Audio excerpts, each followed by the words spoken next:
Hey team, Coach Jake here. Welcome to another walk and talk.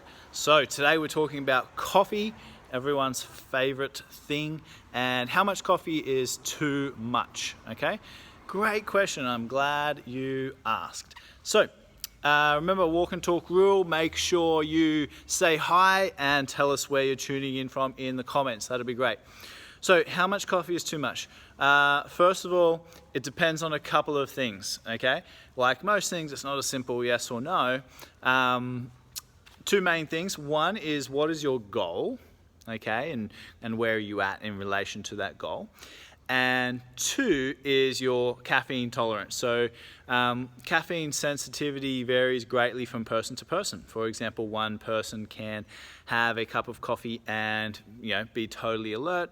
Other people can have a cup of coffee and then fall asleep 5 minutes later, which can be for a number of reasons, both natural and also you train yourself by drinking it a lot, right? to be not so sensitive to it. So the thing about coffee is the reason why it wakes you up, or caffeine, right? Not just coffee, but caffeine. The reason why it wakes you up is because it stimulates production of cortisol, which is a stress hormone, which basically makes you feel alert and awake, right? So the challenge is, if your goal is to lose fat, when cortisol is high, fat burning is low, okay? So the typical stressed out person, for example, that's gaining weight, okay? Think of that. So the reason is twofold. One, cortisol just makes it hard for us to burn fat, and two is another response to chronically high cortisol is to crave sugar, because when insulin goes up, cortisol drops. So that's why you feel relaxed when you eat a bowl of ice cream, right? Not that you would know what that feels like, because you don't do that.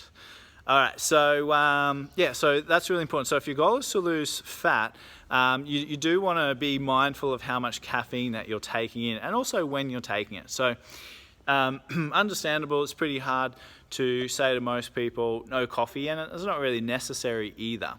But there are a couple of things that you might want to consider. So immediately before or after your exercise, if your goal is to lose fat, then avoid the coffee, avoid the caffeine and the stimulants. Okay, a lot of the pre-workout drinks loaded full of caffeine and other stimulants that spike cortisol.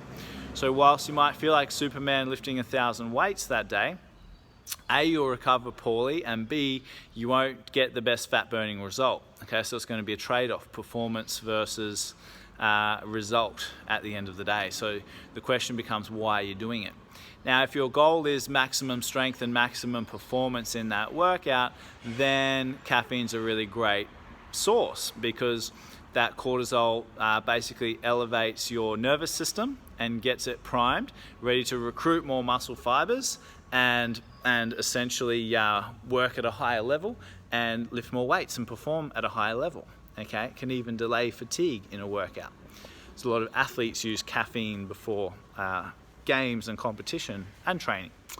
So there are a couple of things to consider. As a general rule, my recommendations to clients is to not go above 3, okay? 3 a day. And that means 3 coffees, not like 3 triple shot, whatever, because that's actually 9, okay? Because most coffees that you get in a cafe are double shot, okay? So just be mindful of that. So keep it to 3. Some people can tolerate more, some people can tolerate less, but that's just a bit of a general rule. What else? I feel like I've forgotten something. The other thing with coffee is what you have with it. So if you're having a white coffee 2 or 3 times a day with a teaspoon of sugar, that sugar is really going to add up very significantly over the course of weeks, months, years, etc. So one of the main recommendations I find myself always kind of telling people is just get used to drinking your coffee without sugar, without milk, and just go black coffee, okay? Like you get used to it pretty quickly.